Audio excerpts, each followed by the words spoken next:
Good evening, good evening, good evening again, folks.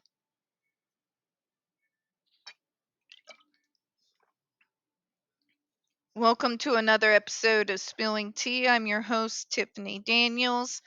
We are going back to that horrible world known as the JRC, but before we do, the usual disclaimers. If you are unfamiliar with the Stop the Shots campaign or the campaign against the troubled teen industry, you're going to find all the pertinent links right there in the description box. Please, in particular, take note of the article written by NeuroClastic, a small non for profit started by autistics for autistics. In it, they interviewed over 900 ABA professionals in regards to Judge Rotenberg Center's so called behavior modification program. The Judge Rotenberg Educational Center didn't want you to read that article so much, they threatened NeuroClastic with a defamation lawsuit if they did not remove it from the website. Therefore, folks, you know the drill. Read the article, share it on all your social media. We got the other pertinent. Also included is NeuroClastic's public statement regards to the defamation lawsuit threat, as well as a link to their GoFundMe. We are crowdfunding in case the Judge Rotenberg Center actually sees through with their threat. Trigger warning 1 when we discuss places like the Judge Rotenberg Educational Center and Agape Boarding School for Boys. You're going to hear vivid descriptions of and catch clips of surveillance footage of people with mental health issues and disabled people being tortured and abused. If you got young children present, please go ahead and utilize those headphones, all right? Number 2, this channel is marked not for kids for a reason. We use profanity on occasion and speak on dark subjects. If your child is 16 and younger and they are watching this, very obviously, parental supervision is advised, all right? Legal authority. Here we go. As an ESD used for SIB or AB is a device as defined under the section of 201H of the FDA FD&C Act. Again, by you not naming the device, Section 516 of the FD&C Act authorizes the FDA to ban a device intended for human use by regulation if it finds, on the basis of available data and information, that such a device presents a substantial deception or unreasonable and substantial risk of illness or injury, which cannot be corrected or eliminated by labeling or a change in labeling. Again, by you not naming the device, you are literally creating your own problem. Okay? Because you used that law and spoke in vague terms, the current DC Circuit Court was able to basically set fire to the 2020 ban.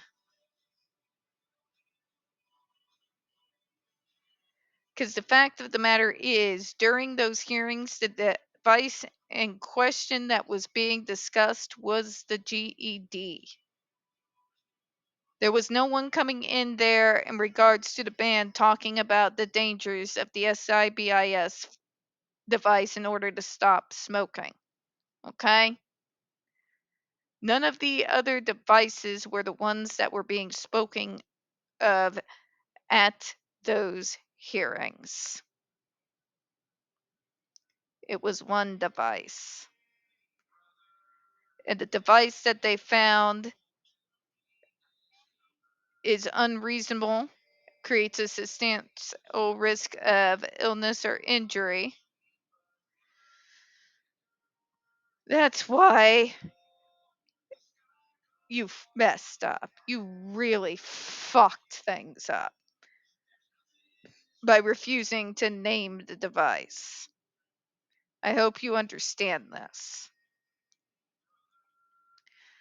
A banned device is tolerated under Section 501G of the FD&C Act.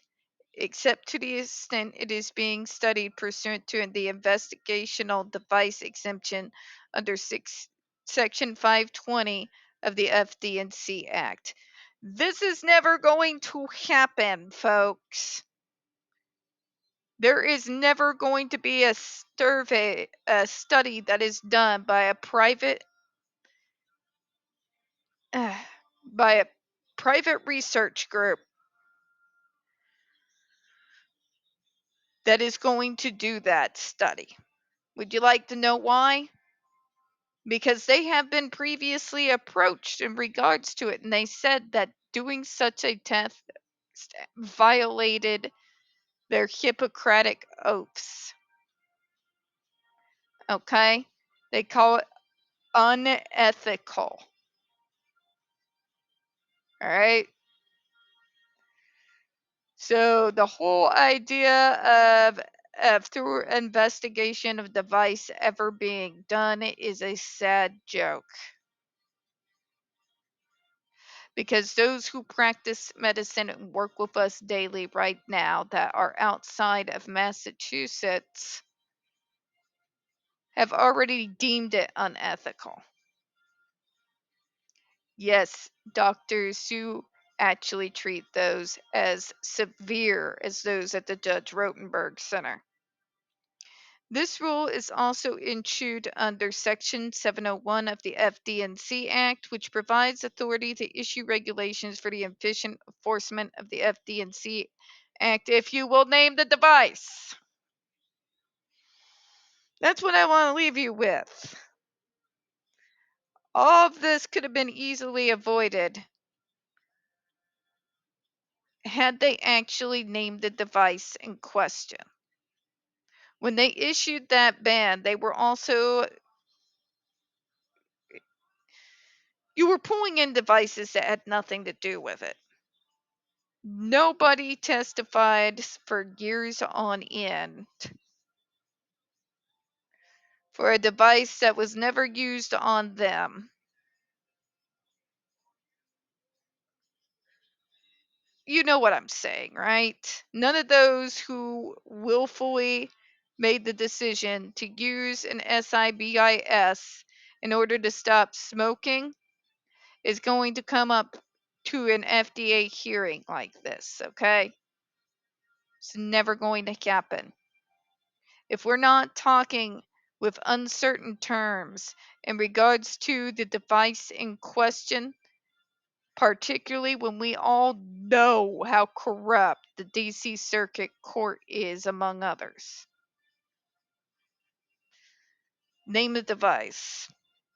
A real simple fix, but it's 2024, and again, we're still here. We're going to go ahead and close out on this, folks. We don't get very many views on this channel. The few that we do tend to get removed from time to time. So please don't forget to hit the like button, hit subscribe. Don't forget to hit those comments. I do appreciate your time tonight. As always, folks, we here at Spilling Tea hope you have a good one. I'll see you next time. Bye-bye, everyone.